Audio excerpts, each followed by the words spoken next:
תשמע, חברת אקלים, חימום וסביבה, אני הרגשתי שליוותה אותי מכל אורך חוויית הבנייה.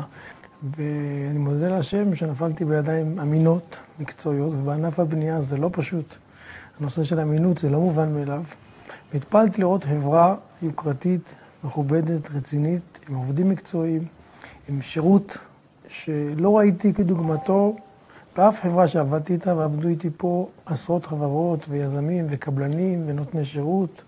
וזה דבר שאני ממש שמעתי נפעם, ואני גם במבחן התוצאה המוגמר, מעבר להתנהלות במהלך השיווק והשירות, פשוט תענוג להפעיל מערכת כזו של בריכה, שמאות אנשים מתרחצים כל יום, ללא עלות של כסף, הכל מהשמש, מהאנרגיה. א', זה ירוק, וב', זה חיסכון כלכלי אדיר, שמצדיק את החזר ההשקעה ששילמתי לחברה, בתוך פרק זמן נמוך מאוד.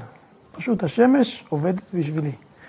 ואני התפעלתי לראות את אנשי חברת אקלים שלקחו את הפרויקט ברצינות. ישבו איתי שעות וימים בדיונים ולמדו את הצרכים שלי שהגדרתי.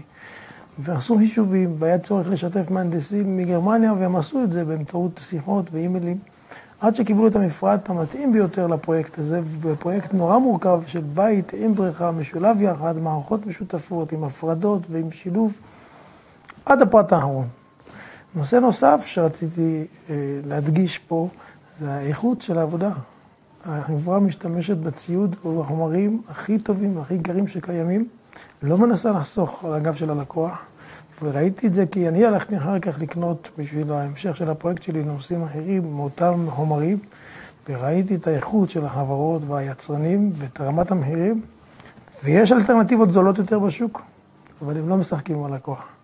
מה שהם מתחייבים, הם נותנים את הכי טוב שיש. רמת השירות, אני מרגיש שיש לי גב. כל קריאה שאני רק פונה, החל מהפקידה שמקבלת את זה בכזה יחס, שהלקוח הוא בראש סדר העדיפות שלה. ועד מיד מגיע הטכנאי, ופותר את כל הבעיות, ונותן מענה, ומסביר, ומדריך, והכי חשוב, הם חיוך, הם נועם פנים, אף פעם לא לחוצים, אף פעם לא כועסים, אף פעם לא ממהרים, קובעים איתך זמן, וכמה פעמים היא אומרת לי ב8 בבוקר ביום חמישי הוא אצלך, 5:45 הוא מכבה את המנוע של האוטו ועולה אליי. זה פשוט לא להאמין. עבדתי עם עשרות בעלי מקצוע, תמיד אתה צריך לרדוף אחריהם, ותורקים לך טלפונים, נעלמים לך. והחברה, אפילו שסיימתי את כל התשלומים והכל היה בסדר, מופתי. נותנת שירות, עומדת לימין הלקוח, וזה הכי חשוב לי. שאני יודע שאני אף פעם לא תקוע לבד.